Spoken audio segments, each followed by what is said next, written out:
Hoje é dia de festa, não é? Como eu já disse. Temos aqui uma mesa bonita, eu já vou falar sobre cada um destes elementos da mesa, se não me esquecer. Não vou esquecer.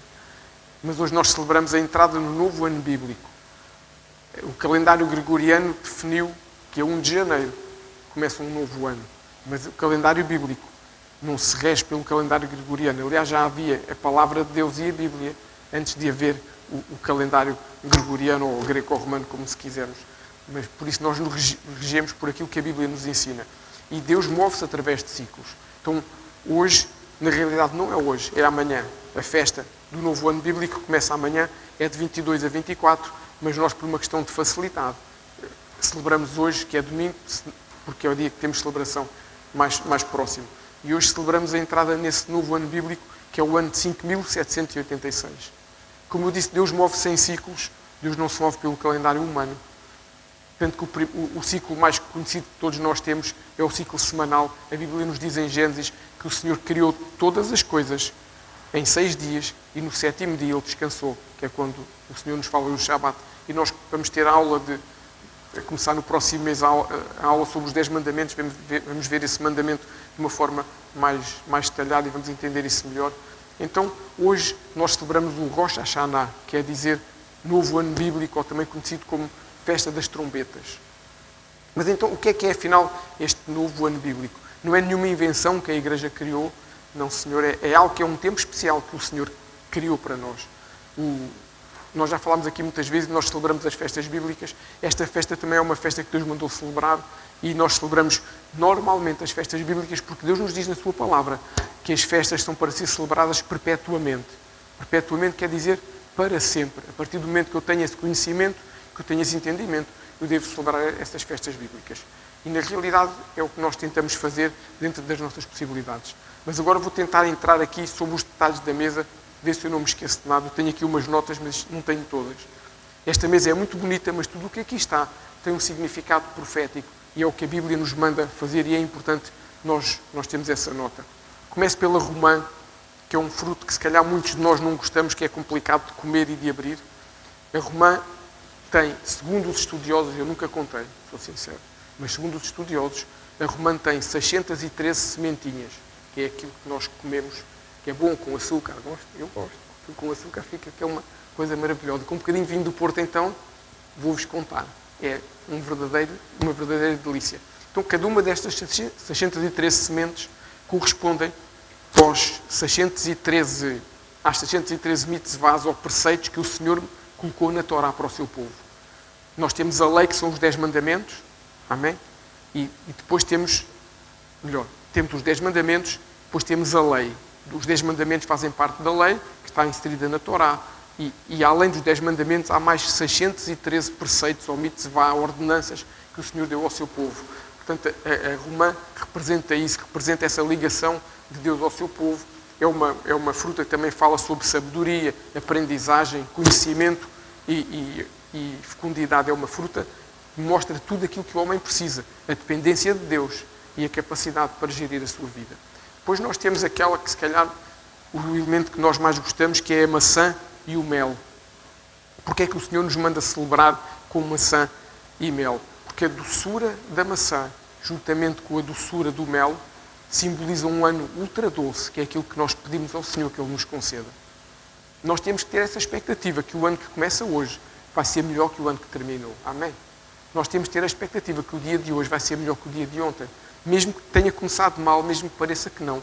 Essa é uma expectativa que nós temos que ter aliada à nossa fé. Isso mostra que nós confiamos naquilo que o Senhor nos chama para fazer.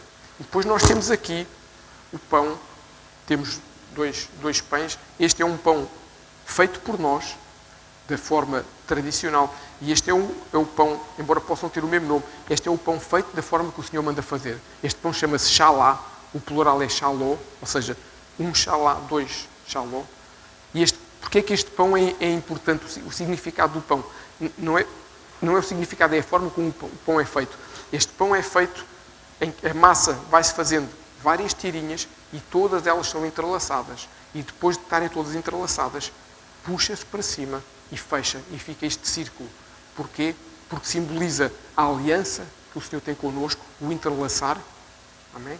E simboliza também algo que não tem fim. A aliança de Deus connosco não tem fim, porque o círculo não tem fim. É como a nossa aliança, qualquer círculo não tem fim. Por isso é importante. Depois temos aqui outros elementos, a maçã, para continuar com aquelas maçãs. No final nós vamos ter liberdade para vir aqui comer maçã com mel, que é uma coisa que nós gostamos. Nós temos, claro, a uva, que representa fertilidade, representa alegria. Temos as tâmaras. Nós aprendemos que as tamareiras, hoje em dia não, as tamareiras que existiam inicialmente em Israel, eu semeava hoje uma tamareira e eu demorava 70 anos para colher o fruto. Portanto, a tamareira ensina-nos que aquilo que nós colhemos hoje, aquilo que nós semeamos hoje não é para colher amanhã, é para colher um dia. Mostra-nos que o nosso Deus é um Deus geracional, que o que eu semeio hoje, os meus filhos é que vão colher aos meus netos. E daí a importância das tâmaras. E depois temos as abóboras, temos duas abóboras, porque a abóbora simboliza os decretos que possam ser estabelecidos por nós ou por Deus nos céus. E é importante nós termos essa noção. Então, mas voltando aqui à festa, ao dia, este dia também é conhecido por cabeça do ano, ou festa das trombetas, cabeça porque é o primeiro dia do ano, e faz parte desta celebração o toque de chofar. Por isso, no vídeo que nós colocámos, no final tinha um toque de chofar, para que a celebração fosse aberta com esse toque de chofar, que é o que o Senhor nos manda fazer na sua palavra. Está lá escrito aqui em Levítico, para nós fazermos isso em Levítico 22. Sim, Levítico 22, nos versos 23 e 24, está escrito lá isso, que nós devemos celebrar esta festa com um tom de trombeta, é o que diz lá, com um sonido de trombeta, até é uma santa convocação. Por isso o povo é convocado através do toque. Por isso nós, antes de começarmos a celebração, nós tocamos. Então, esta festa, Rosh Hashanah, falando já agora por estes elementos todos, é a única festa que é celebrada, que a Bíblia que o Senhor nos manda celebrar, é a única festa que, na realidade, não há uma explicação clara sobre a sua origem ou sobre o seu memorial. Todas as outras festas que nós celebramos têm uma explicação e são associadas no calendário judaico e bíblico a eventos, a acontecimentos que servem para preservar a memória do que Deus fez para nós, mas também para nos lembrar da importância que nós temos em depender de Deus. Nós temos, por exemplo, a Páscoa, ou o Pessá, que nós celebramos o quê? Nós celebramos o dia em que o Senhor Jesus entregou a sua vida por nós, mas a Páscoa celebra também o dia da libertação do povo do Egito. Portanto, há uma relação entre o Antigo e o Novo Testamento.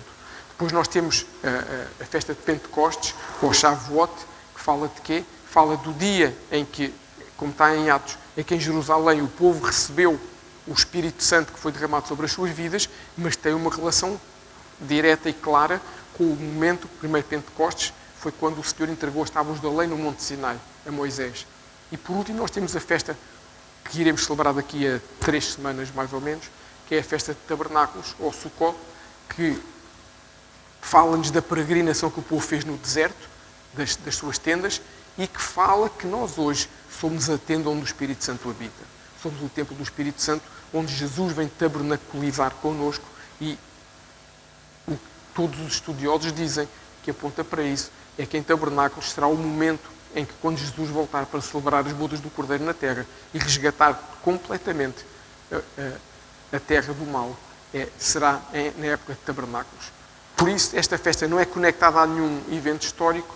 Muitos rabinos creem que é uma festa que simboliza a coroação de Deus como rei. Muitos deles também acreditam, eu acredito também, por acaso, nessa componente, nessa visão, que esta festa é a festa que anuncia o retorno do Messias. Ou seja, vai haver um momento, vai haver um ano, vai haver um tempo em que, quando se está a tocar para a festa das trombetas, está-se a dizer que daí a 13 dias começa Tabernáculos e é o tempo em que Jesus vai voltar. Eu creio vivamente nisso. Este toque é para lembrar o povo que o Senhor está a vir para as nações se prepararem para o receber.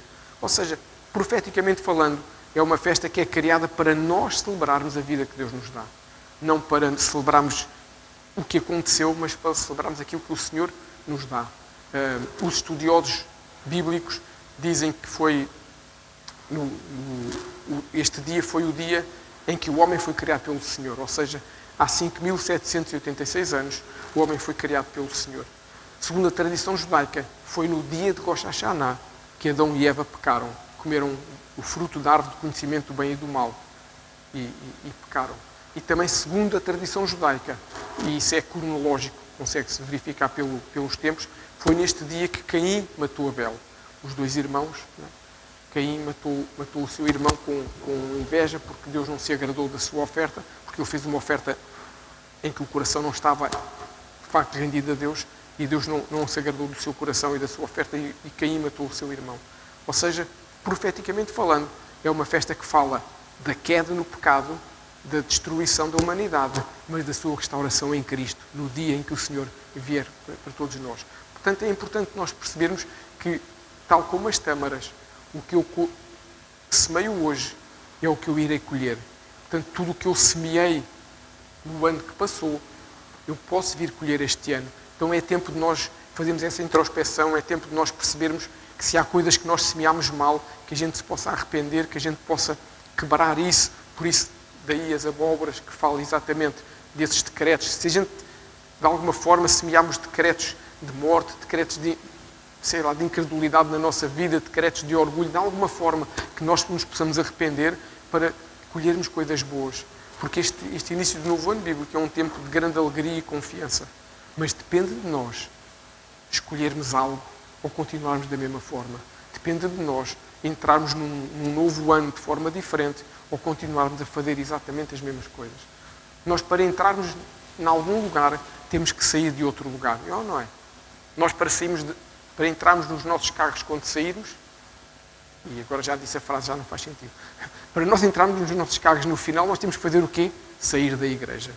Nós, para entrarmos na igreja, tivemos que sair dos nossos carros. Tudo tem uma relação. Se eu não sair do lugar onde eu estou, eu nunca vou alcançar aquilo que Deus tem para mim. Se eu não fizer algo diferente, eu vou continuar exatamente na mesma. E o novo ano bíblico desperta-nos exatamente para isso. Desperta-nos para podermos fazer mudanças em nós, deixar que o Senhor faça mudanças em nós, para desfrutar do ano maravilhoso que Deus criou para nós. Eu creio que o Senhor criou um ano maravilhoso para nós. Amém. Eu creio que todas as coisas, como diz na sua palavra, todas as coisas cooperam para o bem daqueles que o amam e que andam de acordo com o seu propósito. Mesmo aquilo que eu não entendo, mesmo aquilo que me magoa, mesmo aquilo que me fere, eu creio que isso é bom para mim. E eu consigo perceber isso na minha vida. Eu consigo perceber que situações muito tristes, muito dramáticas, pela qual nós já passámos como família, nos fizeram ser outras pessoas. Nos fizeram ser pessoas melhores. Falando por mim, me fez ser um homem melhor, um pai melhor, alguém melhor. E eu hoje lembro desses momentos tristes, da dor, de tudo isso, mas reconheço que eu não teria mudado se não tivesse passado por momentos difíceis. Portanto, mesmo aquilo que às vezes é mau e desagradável, nós devemos ser gratos, como hoje foi ministrado, agradecer ao Senhor em todo o tempo. Então nós celebramos com alegria este ano novo, porque ao decidirmos mudar, nós estamos a dizer algo de uma forma clara, é que o Senhor Jesus é o Rei da nossa vida. Quando eu decido coroar o Senhor Jesus, isso é importante. Quer dizer que eu não sou mais eu que mando na minha vida, não sou mais eu que decido o que fazer com as minhas coisas, não sou mais eu que tomo as decisões, é o Senhor Jesus que me ajuda a tomar as decisões. Sou sempre eu que escolho o que fazer, mas o Senhor Jesus me ajuda a tomar essas decisões. Amém. Então, voltando aqui ao ano novo, não sei se alguém se lembra, profeticamente, nós como somos uma igreja profética e que não cumprimos o calendário litúrgico ou religioso, deixem-me fazer aqui uma parte para contar uma história que alguns sabem. Nós conhecemos uma pessoa, teve um pastor há muitos anos atrás, numa igreja que eu não vou dizer qual era a igreja, em que ele tinha um caderninho com as pregações para as 52 semanas do ano, os 52 domingos. Então ele, quando chegava ao primeiro domingo de janeiro, voltava ao início do livro e lá vinha a primeira pregação do ano anterior. Ou seja, ao fim de 20 anos, as pessoas sabiam a pregação que havia cada domingo. Porquê? Porque essa pessoa fez estudos bíblicos que não duvido que fossem bons, nem sequer põe isso em causa, mas em que não deixava que Deus mudasse nada. Compartimentou Deus numa caixa e ele andava por aquilo que ele achava que era o certo. Nós, como uma igreja profética, quando buscamos uma direção de Deus para a palavra para entregar no domingo, é Deus que fala ao nosso coração e nos dá a palavra e nos diz onde buscar, onde ler, onde estudar. Por isso nós não sabemos hoje o que vamos pregar no domingo que vem. Só sabemos o que vamos pregar na festa de tabernáculos, porque é uma festa e obviamente há ensino específico que tem que ser trazido. Mas tirando as festas, nós nunca sabemos o que vai ser a pregação. É Deus que nos conduz. E isto para dizer o quê? Nós, como uma igreja profética, buscamos uma palavra de Deus, sempre, quando chega esta altura do novo ano bíblico, para sabermos aquilo que o Senhor tem para nós, aquilo que profeticamente nós devemos buscar no ano seguinte. Eu não sei se lembram, mas podem ir ver no canal do YouTube depois para confirmar que eu não me enganei. Mas não me enganei. Qual foi a palavra que o Senhor trouxe o ano passado? O Senhor, o ano passado, trouxe-nos a palavra que este ano, que termina agora, seria um ano de descanso e de rompimento. E eu sou sincero, eu pensei que era exatamente o oposto de tudo o que aconteceu. Não, quer dizer, o ano de descanso não era para a gente descansar na cadeira e cair tudo do céu, mas pensei que era um ano em que seria totalmente suave e tranquilo, que a gente não iria ter correrias, não iria ter confusões, não iria ter nada. E o rompimento, imaginei, honestamente, vai chegar uma multidão de pessoas à igreja, vamos alcançar aqui Santa Marta do Pinhal, vamos chegar a casas que estão desesperadas, com vidas más e péssimas, mas não foi nada disso que aconteceu. Olhando para trás, e hoje nós podemos olhar para trás, foi tudo menos o ano de estar descansados e como igreja, aparentemente nós não rompemos em nada.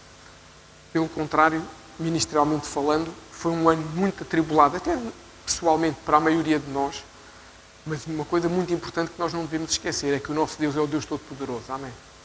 Aconteça o que acontecer, mesmo que pareça que a noite não termina e o choro também não termina, o nosso Deus é Deus Todo-Poderoso e nada foge do controle dele. Nada acontece sem a permissão de Deus. Então, quando nós olhamos para trás, nós percebemos isso, independentemente do que aconteceu.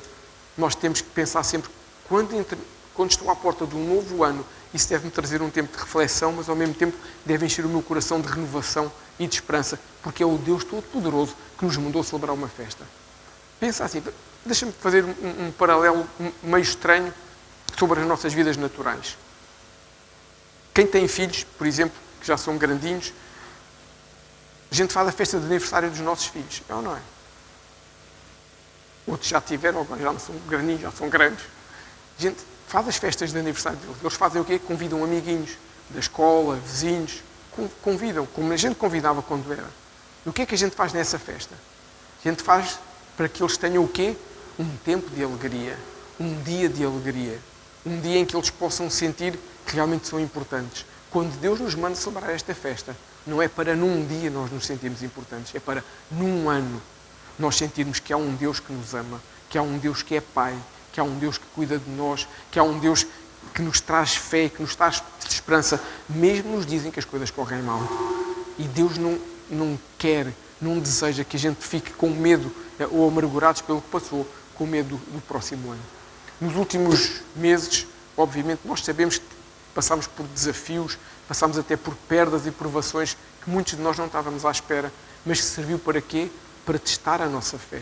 Serviu para nos mostrar que, independentemente do problema, nós não devemos desistir. Se Deus nos diz que o melhor caminho é ali, não interessa quantos obstáculos eu tenho que passar, não interessa se aqui vai estar coisas que me vão magoar ou não, se aquele é o caminho onde Deus quer que eu chegue, eu tenho que me esforçar para chegar lá. E quando eu chegar lá, eu percebo que tudo o que aconteceu serviu apenas para eu ter mais capaz para poder usufruir daquilo que eu tenho.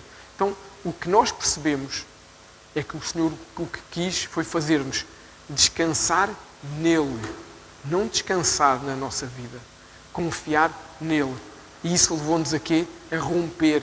O rompimento dos nossos limites, o rompimento dos nossos medos, que fomos mais capazes, hoje somos todos nós, mais capazes de enfrentar as lutas que pensávamos que não éramos capazes, e lutas que possam estar a acontecer, e lutas que ainda estejamos a ter.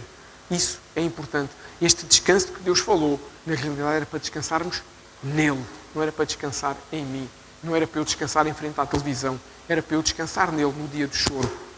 O rompimento que Deus falou era para eu romper os meus limites, era para tu romper os teus limites. Eu tenho a certeza que a maioria de nós, tanto pessoal como ministerialmente, realmente rompemos os nossos limites, conseguimos ultrapassar situações e conseguimos ficar mais preparados para o que Deus espera de nós. Mesmo que às vezes a gente ainda fique meio desanimados, mas estamos mais preparados. O jovem Davi nunca pensou. A Bíblia diz-nos que Davi ia pastar o rebanho dos seus pais, não era do seu pai. E a Bíblia nos diz que quando ele estava a pastar, uma vez veio um leão, uma vez veio um urso, e ele defendeu o rebanho do leão e do urso. Foi difícil? Foi com certeza. Ele estava a ser preparado para quê? Para o dia em que iria enfrentar Golias numa batalha, um gigante com cerca de 3 metros de altura. E ele não teve medo. Se ele nunca tivesse enfrentado um leão, se ele nunca tivesse enfrentado um urso, quando ele via o Golias, o gigante com 3 metros, com uma armadura poderosa, ele fazia o quê? Pernas para que te quero. Ele fugia, que era o que qualquer um de nós faria. Mas ele foi preparado. Então esses animais ferozes, essas dificuldades prepararam. Então é aquilo que hoje que nos tem feito dificuldade, que nos tem trazido até alguma dor, é para nós podermos estar mais preparados para aquilo que o Senhor espera de nós, para podermos continuar e perseverar. E debaixo deste tempo de oração que eu e a pastora tivemos nas últimas semanas boas, o Senhor nos trouxe uma palavra para este ano, de 5.786, em que o Senhor nos diz que vai ser o ano do recomeço, ou da reconstrução, e o ano da unidade. Não apenas ministerialmente, mas acima de tudo, no nosso interior. É o tempo em que nós temos condições espirituais para podermos recomeçar e ter unidade. É o tempo de deixar para trás aquilo que nos feriu, é o tempo de deixar para trás as desilusões, as tristezas, os obstáculos que nos impediram de avançar, e é o tempo de crer que Deus é connosco, exatamente para nos ajudar a avançar. É tempo de renovar as nossas forças, é tempo de abrir os nossos corações para o Senhor, é tempo de estreitar as nossas relações uns com os outros, olhando sempre para Deus como a nossa fonte de esperança, como a nossa fonte e a nossa direção. É Deus quem nos dá direção, é Deus quem estabelece vida sobre nós, é Deus quem nos ministra enquanto nós dormimos, nos ministra força, nos ministra vigor, nos ministra paz. É Deus que nos traz isso tudo. E quando nós fazemos essas coisas todas, tal como Davi, nós estamos mais preparados para o que vem a seguir. Mas a Bíblia também nos mostra um outro exemplo, um homem muito conhecido, que era copeiro de um rei, chamado Neemias. A Bíblia nos mostra que esse homem, quando teve a notícia, ele era escravo de um rei, embora fosse bem tratado, mas estava no cativeiro, e um dia ele soube uma notícia que os muros de Israel estavam completamente destruídos, e a cidade estava num caos, chamas, pilhagens, tudo. O que é que ele fez? Chorou, pranteou, ficou triste, mas depois tomou a decisão de recomeçar. É isso que nós temos que fazer, tomar a decisão de recomeçar, não viver das coisas más que nos aconteceram, não viver mais das dificuldades, dos traumas, mas decidir recomeçar como Neemias. E como é que ele fez para recomeçar? Ele foi sozinho? Não. Ele juntou homens, foram chegando homens daqui, dali, e eles, em unidade, começaram uma tarefa que era quase impossível, mas eles reconstruíram os muros de Jerusalém. E a cidade ficou guardada. E a cidade voltou a estar protegida. E Neemias diz isso aos seus companheiros de uma forma clara. Abre no capítulo 2 de Neemias. Vamos ler o que é que ele diz aos seus homens, aos seus companheiros de luta. No capítulo 2, no verso 20. O que Neemias diz aos seus homens que estavam a trabalhar. A Bíblia nos diz que eles trabalhavam com uma ferramenta na mão e com uma arma na outra mão, porque eles eram atacados por aqueles inimigos que não queriam que a cidade fosse restaurada. O livro de Neemias é Antigo Testamento. Quem lê no telemóvel é mais fácil, quem lê no papel dá mais trabalho a pesquisar. Diz lá assim no capítulo 2, no verso 20. O Deus dos céus nos dará sucesso. Nós, seus servos, nos levantaremos e construiremos. Isto foi a palavra que Neemias trouxe aos homens, porque foi a palavra que Deus lhe deu. E é essa palavra que o Senhor nos traz hoje. Ainda que alguns possam estar destruídos por dentro, talvez a igreja, a própria igreja, a organização da igreja, não o organismo vivo, a organização da igreja ainda tenha alguns rombos. Por isso o Senhor hoje nos diz, ano de recomeço e unidade. Eu, o Deus dos céus, vos darei sucesso. E nós, os seus servos, nos levantaremos e reconstruiremos a igreja e reconstruiremos a nossa vida. Esta é a palavra que o Senhor nos dá. Individualmente nós vamos recomeçar com alegria, individualmente vamos começar com unidade na nossa casa e colheremos com alegria na nossa vida.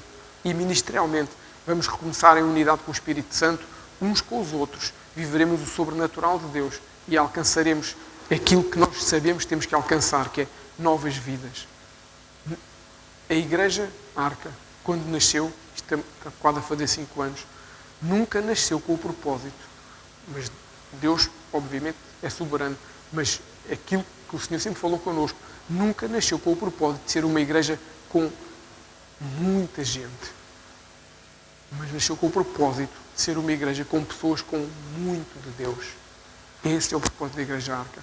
Podemos ser 10, podemos ser 1000, o objetivo é que a igreja nunca perca a essência, que é Jesus, é o centro da nossa vida. E isso é importante e é nisso que nós vamos conseguir caminhar, é isso que nós vamos conseguir alcançar. Cada dificuldade que nós enfrentámos no passado vai ser um aprendizado para este ano, para podermos recomeçar em unidade. Cada armadilha em que nós caímos foi uma armadilha que nos preparou para nós este ano não voltarmos a cair nos mesmos obstáculos, nas mesmas armadilhas. E cada perda que nós sofremos vai abrir espaço para novas bênçãos, vai abrir espaço nos nossos corações para novos relacionamentos. É isso que o Senhor nos está a trazer neste ano. Porque este é o ano em que nós temos que confiar no Deus que vai à nossa frente. O povo, quando estava no deserto, a Bíblia nos diz de forma clara que havia uma coluna de nuvem ou de fumo que os guiava. Eles tinham que confiar.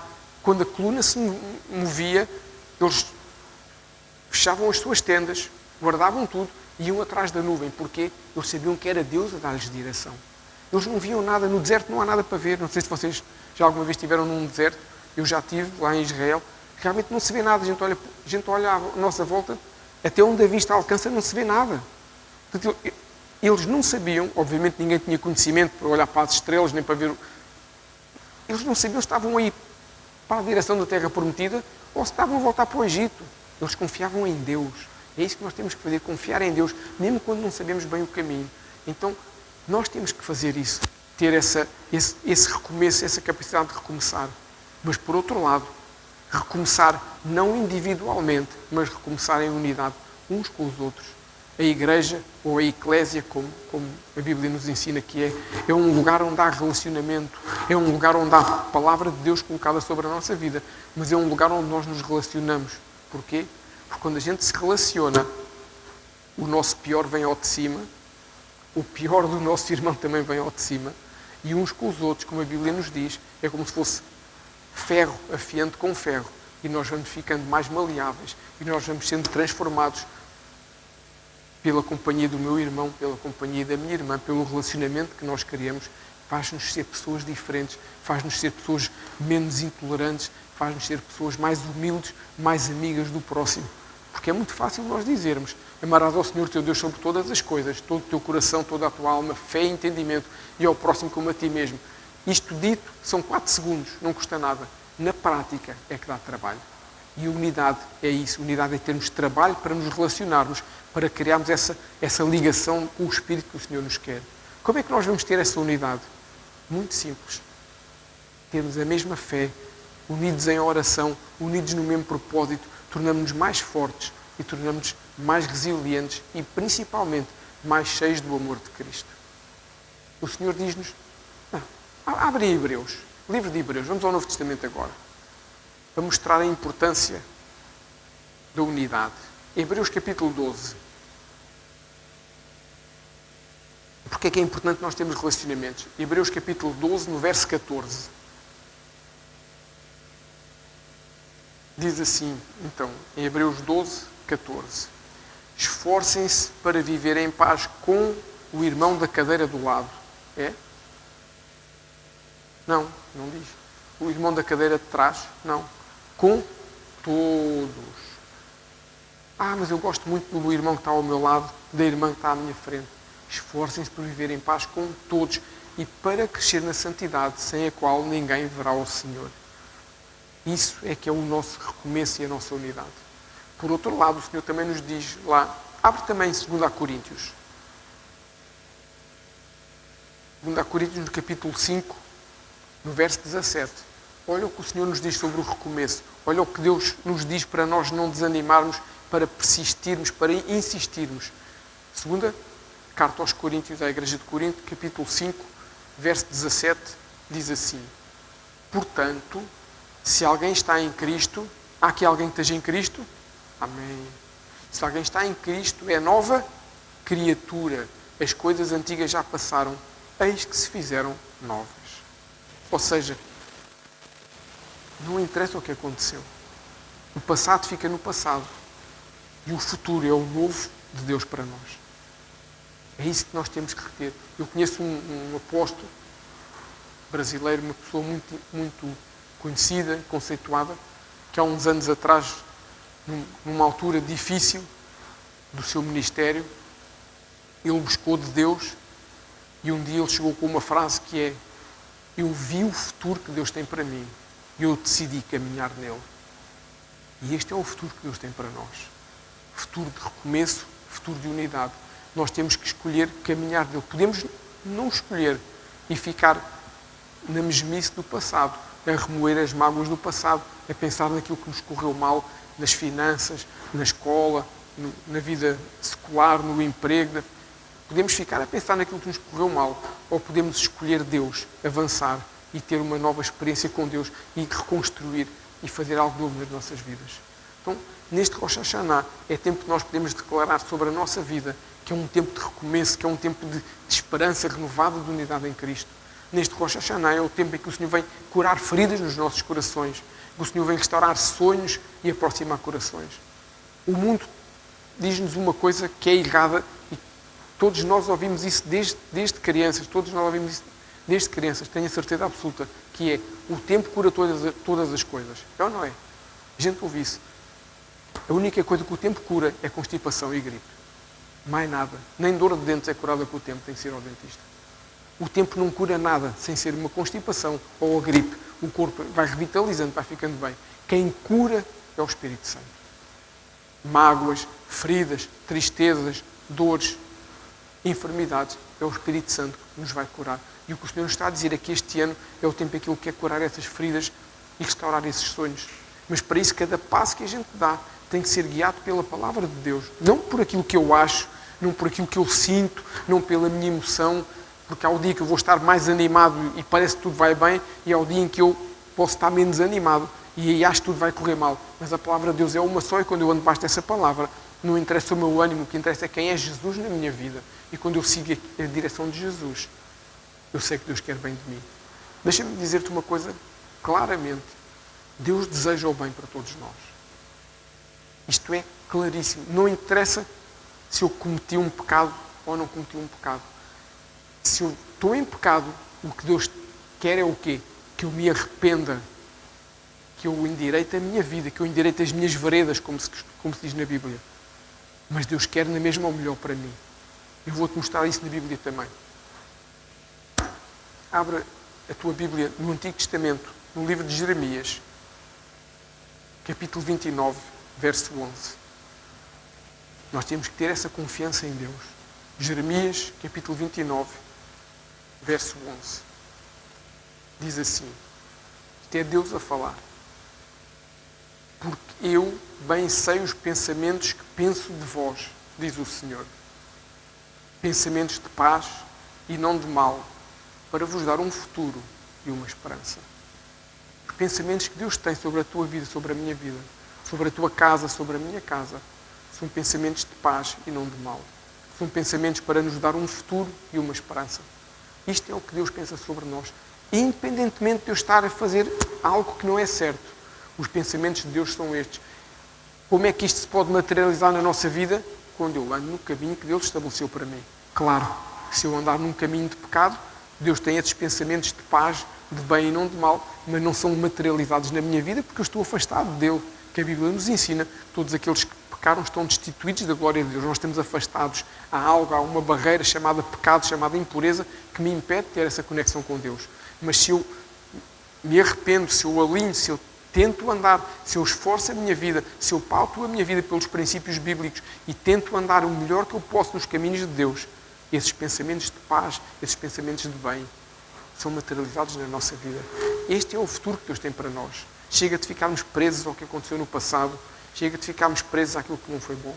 Então, que este novo ano bíblico que nós estamos a celebrar hoje possa ser marcado pela presença de Deus na nossa casa, na nossa vida, na nossa família, no nosso emprego, na nossa escola, nos nossos relacionamentos. Recomeçar nunca foi tão poderoso porque estamos unidos pelo amor do Senhor.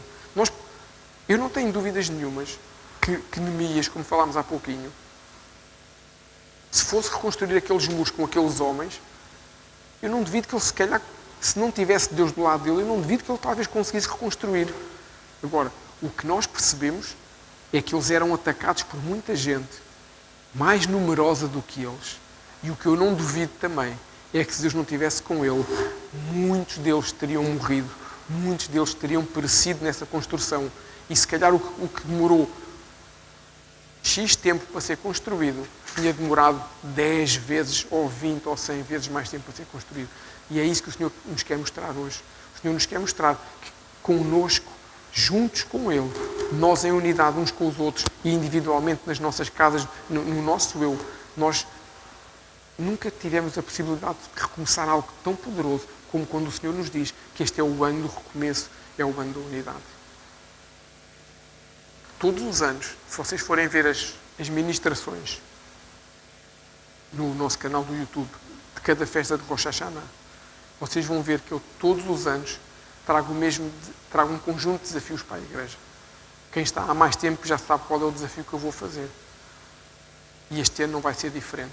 Porque o Senhor nos chama para isso mesmo. O Senhor não nos chama só para dar abraços, o Senhor não nos chama só para trazer boas notícias, o Senhor não nos chama apenas para orar uns pelos outros, para abençoar. O Senhor chama-nos para nós nos entusiasmarmos uns aos outros. Amém? O Senhor chama-nos para nós nos desafiarmos uns aos outros. O João está ali atrás e sabe que a gente tem um compromisso. Ainda não vai ser no próximo março, mas quem sabe no março de 2027 a gente vai fazer a meia maratona.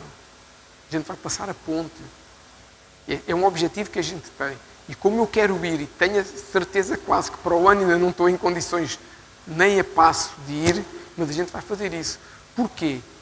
Porque é um desafio para nós, mas acima de tudo porque eu acredito que milhares de vidas vão ser impactadas se aparecerem lá meia dúzia de grandes atletas com t-shirts a dizer Jesus salva.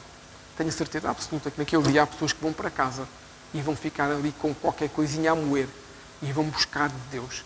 E isso é a nossa caminhada. A gente faz o sacrifício de fazer os 10 quilómetros, a seguir temos um belo almoço e depois nós vamos ver vidas que nós nem conhecemos, mas nós sabemos que o Senhor vai trabalhar no coração delas.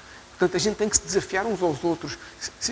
Se há um irmão que não é capaz de orar, a gente tem que desafiá-lo e ensiná-lo a orar. Não é ensiná-lo, mas motivá-lo a orar, mesmo que não saiba, mesmo que diga palavras erradas. Eu já disse tanta palavra errada, contrária, no meio de uma oração, porque mesmo assim a gente vai ali e às vezes diz uma palavra que não é. E eu já contei várias histórias sobre isso, mas isso faz parte do nosso crescimento. A gente não é menos cristãos porque se engana a dizer uma coisa. Então, eu trago desafios para este ano e para nós. Algo que mexa connosco, algo que nos aproxime mais de Deus, algo que nos faça ser diferentes. Se nós queremos ser homens e mulheres e jovens que queremos estar na presença de Deus todos os dias, nós temos que experimentar a sua glória e o seu poder. Nós temos que fazer algo nesse sentido. Eu não sei o que é que cada um pensa, mas eu quando leio na Bíblia que Pedro andava pelas ruas e a sua sombra curava os enfermos, meu Deus do céu, o meu corpo também faz sombra.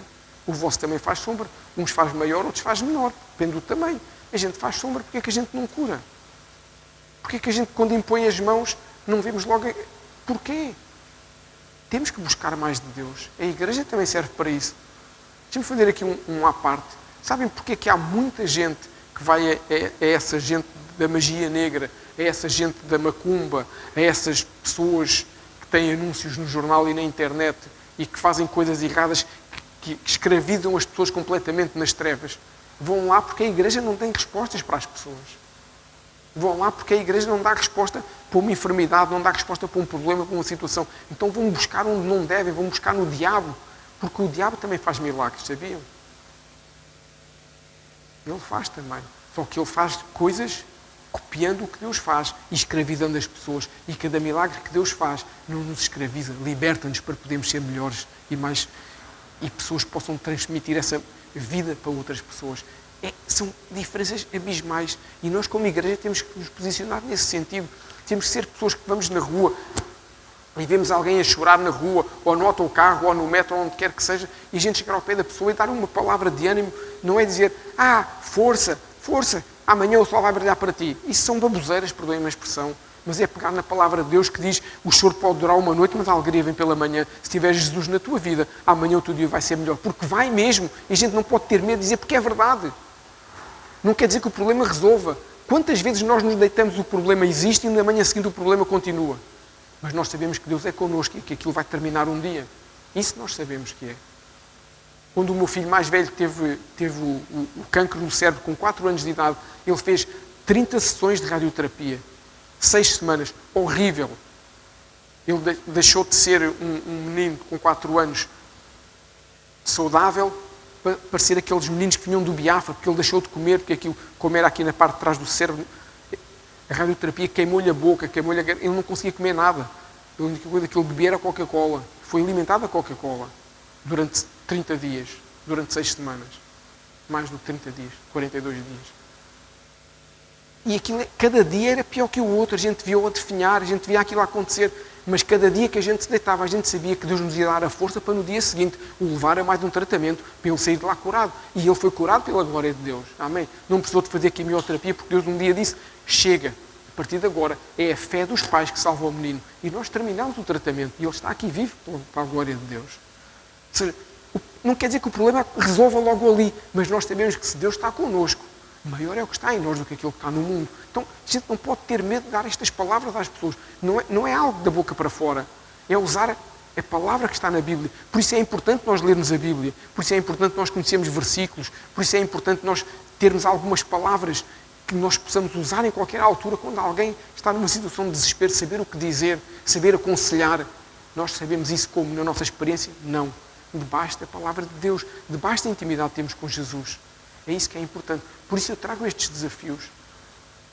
O primeiro desafio, são sempre os mesmos. Se vocês forem ver ao canal, vêm lá no portal, são sempre os mesmos desafios, que é aquilo que nós como igreja temos que fazer. Eu venho desafiar cada um de nós, neste ano que começa agora, a pelo menos um dia por semana, nós tirarmos um dia para fazer um jejum. Pode ser só começamos a tirar uma refeição, seja o pequeno almoço, o jantar. Depois, ao fim de algum tempo, nós já conseguimos tirar meio dia de jejum, conseguimos ficar um dia só a jejuar, a beber água. É difícil? É. Mas é importante para nós. Deixa-me dizer uma coisa para ficar bem clara nas nossas mentes. Nós não fazemos jejum para negociar nada com Deus. Amém? Não. Eu fiz o jejum, Senhor, eu agora quero a bênção. Não. O jejum é para crucificar a minha carne. O jejum é para eu entender a minha dependência de Deus e que eu consigo sobreviver se não comer um dia. Todos nós, quando já estivemos no hospital, sobrevivemos sem comer. Ou só com soro, ou sem nada. E sobrevivemos. Temos fome? Temos. Mas sobrevivemos. Então, a importância do jejum é eu crucificar a minha carne. E quando eu faço jejum, eu acompanho esse tempo com oração. A meia hora ou 20 minutos que eu gastava naquela refeição, eu tiro aquele tempo para orar. Faz toda a diferença. Como diz um pastor que eu conheço, jejum sem oração só faz bem ao coração. Jejum com oração faz bem a mim. Me aproxima mais de Deus. Então isto é um desafio para nós, um dia por semana, fazermos isso. Outro desafio que eu trago é, para quem já for batizado no Espírito Santo, nós criarmos o hábito de todos os dias, orarmos algum tempo em línguas. Uns minutos, nem que seja 10 minutos, 15 minutos. É uma ferramenta poderosa de ativação do sobrenatural de Deus nas nossas vidas. É algo que ainda não é batizado no Espírito Santo, nós vamos ministrar-vos nesse sentido, vamos ensinar, vamos ajudar. É importante, é como se nós tivéssemos algo ao nosso dispor poderoso e que nós, se não sabemos usar, nós não usamos e a nossa vida falta-lhe qualquer coisa. Quando nós somos batizados no Espírito Santo, nós conseguimos ver as coisas de outra forma. O Senhor fala connosco de outra forma. E o último desafio, mas não menos importante, é desafiar cada um de nós a, uma vez por mês, a levantar de madrugada e orar 30 minutos. O mês tem 30 dias, tirando o fevereiro, outros têm 31. Nenhum de nós morre. Se uma vez por mês, de uma sexta para um sábado, de um dia qualquer, de uma vez por mês, a gente colocar o despertador e às 2 da manhã ou às 3 da manhã a gente acordar e a gente for orar meia hora e voltar a dormir. Eu posso-vos garantir que Deus renova as nossas forças. Posso-vos garantir que a gente dorme na mesma. Todos nós que temos filhos. Houve noites que passámos acordados porque havia febre, havia dores de garganta, havia dores de dentes. Alguém morreu por causa disso? Nós fizemos o quê? Ficámos acordados com eles. É ou não é? Eu lembro-me de um dia, o João teve uma virose, era pequenininha, andava de carrinho. Tinha 41 graus de febre. Fomos para o hospital, puseram logo numa coisa de água gelada, que a febre não baixava de forma nenhuma. O miúdo não conseguia dormir, nem com todos os medicamentos por causa da febre. Eu passei a noite toda a andar com ele no carrinho, no corredor da casa. Até fez uma gincana, punha assim uns ovos. Tinha que me entreter para não adormecer. E a nossa casa tinha um corredor grande. Passei a noite toda. No dia seguinte nem conseguia mexer as pernas. Parecia assim, tipo uma marionete. Mas não morri. Estou aqui hoje. Uma noite por mês. Sabem o que é que eu sinto mais falta? Desde janeiro. Desde o dia 12 de janeiro. É que eu ainda não posso fazer jejum.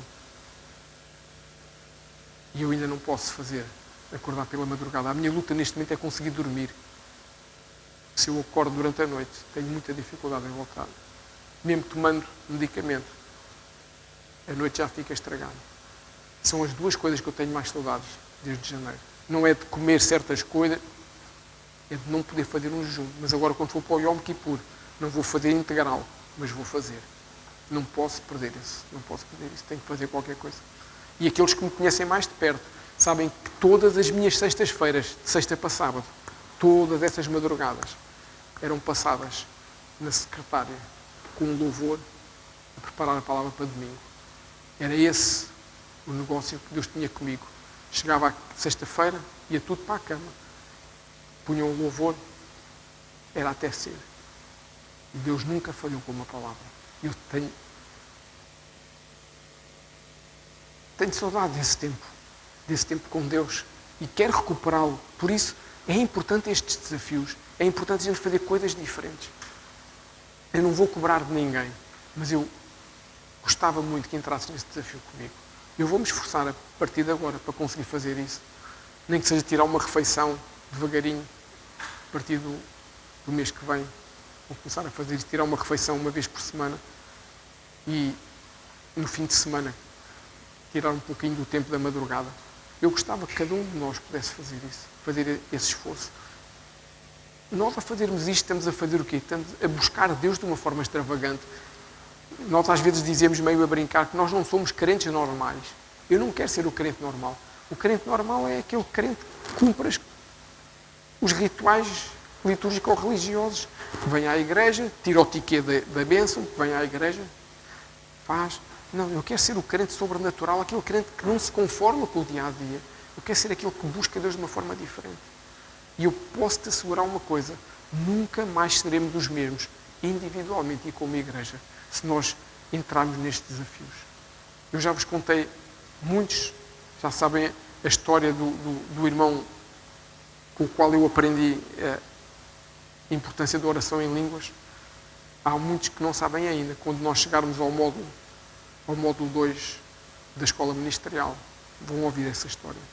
É uma história poderosa e que podem confirmar na internet. Que há uma coisa que eu vos posso assegurar, é que nós nunca mais seremos os mesmos a partir do momento em que nós decidimos fazer coisas diferentes. Por isso é esta festa de Rosh Hashanah. Por isso é a importância de nós termos um pão, um xalá, que nos lembra a aliança que Deus tem connosco, que é a aliança que nós estabelecemos com Deus. É por isso que é importante nós termos a romã, que nos lembra que nós dependemos de Deus e que até uma fruta tem 613 sementes, que são as mesmas mitzvah que o Senhor deu ao seu povo. É por isso que é importante nós termos as tâmaras, para nos lembrarmos que aquilo que eu semeio hoje não vou colher amanhã. Há coisas que eu semeio hoje e que são os meus filhos que vão colher como a tâmara. A tâmara de Israel demora 70 anos para dar um fruto. E quando nós percebemos isso, nós conseguimos perceber que há coisas que mudam na nossa vida. Quando eu consigo perceber que uma abóbora representa profeticamente os decretos que eu posso estabelecer para a minha vida e para a minha casa, quando eu entendo isso, eu percebo que eu tenho que ter mais cuidado com a minha boca. que eu tenho que ter mais cuidado com aquilo que eu falo, eu tenho que ter mais cuidado com aquilo que eu digo. Quantas vezes nós somos todos normais, amém? Então, como seres normais que nós somos, como seres humanos, nós temos uma tendência muito grande a fazer leituras das situações e da vida dos outros. É ou não é? Nós, se virmos alguém chegar com uma calça suja ou uma nódoa na calça ou o que é que seja, onde quer que seja, a nossa primeira leitura vem à nossa mente é que a pessoa é uma pessoa que é desarranjada, que é uma pessoa que não tem zelo na sua roupa, que é uma pessoa que se calhar não tem brio. Essa é a primeira leitura que nos vem à mente. Não sabemos se essa pessoa, quando estava a vestir o filho ou a filha de manhã, o filho não lhe deixou cair comida ou não vomitou e o sujou, e a pessoa já estava na rua, no autocarro, e não pôde trocar de roupa. Nós não sabemos se a pessoa ia na rua e ajudou alguém que caiu e ele a segurar essa pessoa, a trazer essa pessoa do chão, se sujou. Não. Nós fazemos uma leitura sempre, vendo o quê? Uma falha no ser humano. É assim que nós funcionamos. Sabem porquê? Porque a nossa matriz inicial é Adão. E Adão caiu no pecado. Então a nossa matriz inicial é olhamos para o outro sempre a tentar ver uma falha nele. Quando nós somos mais próximos de Deus, quando nós buscamos Deus de uma forma extravagante, uma coisa que nós aprendemos é a deixar de fazer estas leituras. É a tentar perceber se a pessoa está suja, se calhar há uma razão para isso. Se a pessoa tem a roupa mal vestida de uma forma qualquer, o meu dever é ir alertar que a pessoa está com uma roupa que até pode ser incómoda para ela.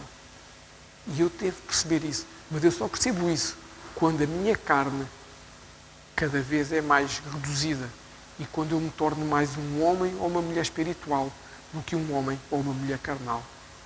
Essa é a importância da transformação que Deus faz para nós. Amém? Podemos ficar de pé para terminarmos.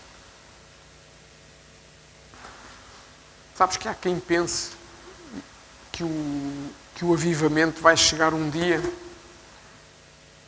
assim de repente, que Deus abre uma torneira. Sim, eu sei que há músicas que digam que se abram as comportas dos céus, mas o avivamento não vai chegar assim um dia, vem uma enxurrada de bênçãos, uma enxurrada de... fica tudo cheio do Espírito Santo e eu não acredito que seja assim. Porque a Bíblia nos diz que as coisas acontecem de forma gradual. A Bíblia diz-nos que nós primeiro somos libertos, nós somos redimidos do pecado e depois nós vamos sendo santificados pouco a pouco. Ninguém sai do Egito à terra prometida de repente. Há um tempo, há um espaço, há um momento para que as coisas aconteçam. Então nós temos que perceber essa importância. Aliás, a Bíblia dá-nos um exemplo quando nós temos lá a passagem de Ezequiel, quando o anjo vem com Ezequiel e ele vai entrando nas águas. O anjo não levou Ezequiel pelo ar e o atirou de repente, pá, no meio do lago. Não. Ele foi andando, ele foi sentindo a água pelos tornozelos, depois água pelos joelhos, água pelos lombos, água pelos ombros. Ou seja, foi o quê? Gradual. Quem é que escolheu ir? Foi o anjo que o levou? Não. A Bíblia só diz que o anjo levou Ezequiel até à água. A decisão de avançar na água foi Ezequiel que teve. Quando nós escolhemos jejuar uma vez por semana, quando nós escolhemos ter um dia por mês ou uma noite por mês em que nós oramos, quando nós escolhemos orar algum tempo em línguas diariamente, nós estamos a fazer com que este Rosh Hashanah, este ano novo que o Senhor tem para nós, possa não ser só um ano ultra doce porque temos a maçã e o mel, mas possa ser um ano em que nós buscamos mais de Deus, um ano em que nós temos realmente uma vida transformada. E é isso que o Senhor tem para nós. E é isso que o Senhor espera que a gente possa ter. Amém? Podemos fechar os nossos olhos. Meu Deus, nós te agradecemos por este ano que vai começar agora, Senhor. Ano do recomeço, ano da unidade. Possa haver paz, Senhor, em cada um de nós. Possa haver paz nos nossos corações, meu Deus. Mas acima de tudo, Senhor, eu oro para que possa haver decisões do nosso lado, posicionamentos que nos levem mais além. Enche-nos da tua vida, Senhor. Enche-nos da tua ousadia. O que muitos de nós precisamos apenas, Senhor, é de um empurrão teu, Senhor. Então eu oro para que tu nos possas trazer à memória, Senhor, estes desafios. para que Tu nos possas lembrar, Senhor, todos os dias destes desafios, até que nós os encaremos, até que nós façamos deles, Senhor, não apenas um desafio, mas uma rotina na nossa vida. Eu oro por um ano novo abençoado para cada um de nós. Eu oro, Senhor, para que nós possamos levantar um aleluia em todos os dias da nossa vida neste ano que começa agora, Pai. Seja no dia bom ou no dia que não é tão bom. Eu oro, Senhor, por mudança e transformação das nossas vidas. Que deixemos mais ser essas pessoas que vivem no natural, que vivem no raso, mas para sermos homens e mulheres que buscam mais daquilo que Tu tens para nós. É o que eu oro, no nome de Santo Jesus.